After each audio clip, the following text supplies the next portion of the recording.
History, most stupidest inventions. Invention number 1, the baby cage. Hey, how you doing, little mama? Let me whisper in your ear. Tell you something that you might like to hear. Got a sexy ass body. I'm gonna repeat, what an exotic cat.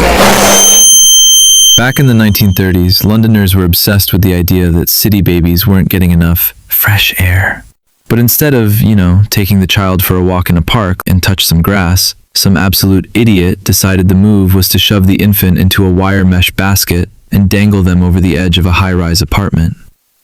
It looked exactly like a chicken coop for toddlers, suspended 150 feet in the air by a few rusty bolts with hope and dreams.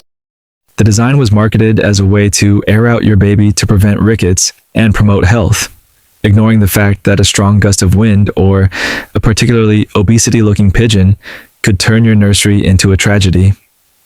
These cages were bolted to the outside of window frames, and mothers would just slide their kids into the wire mesh so they could play with their toys while suspended over a bustling city street.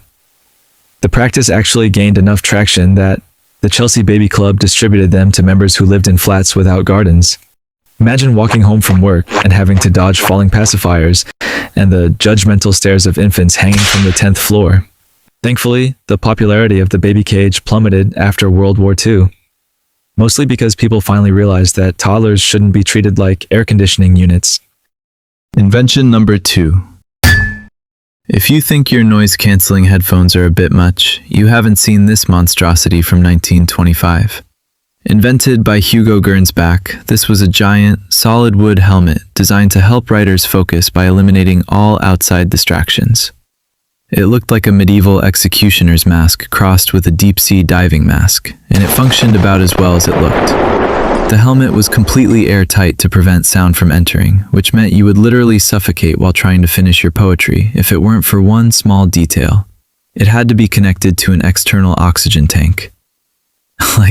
Imagine being so bad at focusing that you have to cosplay as a submarine captain just to write a grocery list.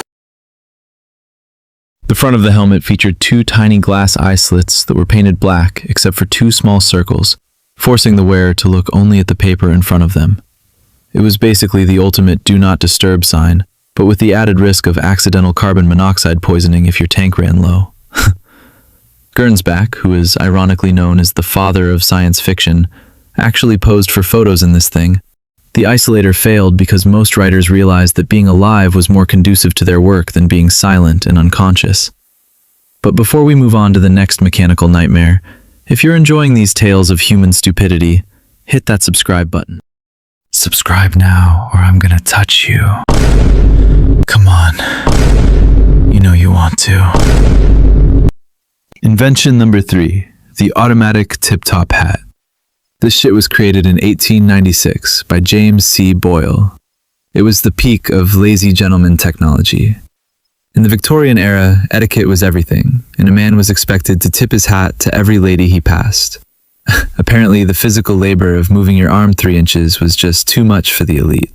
So Boyle invented a motorized rig that lived inside the hat. When the wearer bowed their head slightly, a clockwork mechanism would trigger, causing the hat to lift itself up, rotate in a polite arc, and then settle back down.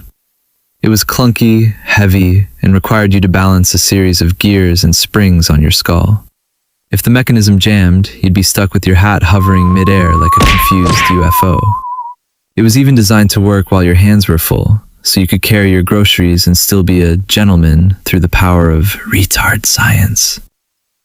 Unsurprisingly, the public decided that using their hands was significantly less embarrassing than wearing a vibrating, clanking hat that might fly off into the gutter at any moment. Invention number 4, the Laryngaphone. This was a throat microphone. Yep, you heard that right. From 1929, that supposedly allowed you to talk on the phone without using your mouth. You just pressed a vibrating plate against your larynx, and the device would pick up the vibrations of your vocal cords. The idea was to eliminate background noise for pilots or workers in noisy factories, but in reality, it just eliminated the having a f***ing sensible conversation part of the phone call. Because it didn't pick up the movement of your lips or tongue, you mostly just sounded like a swarm of angry bees trapped in a tin can. looked like a leather choker with a gadget attached, making every businessman in the late 20s look like they were about to head to a very specific kind of underground club.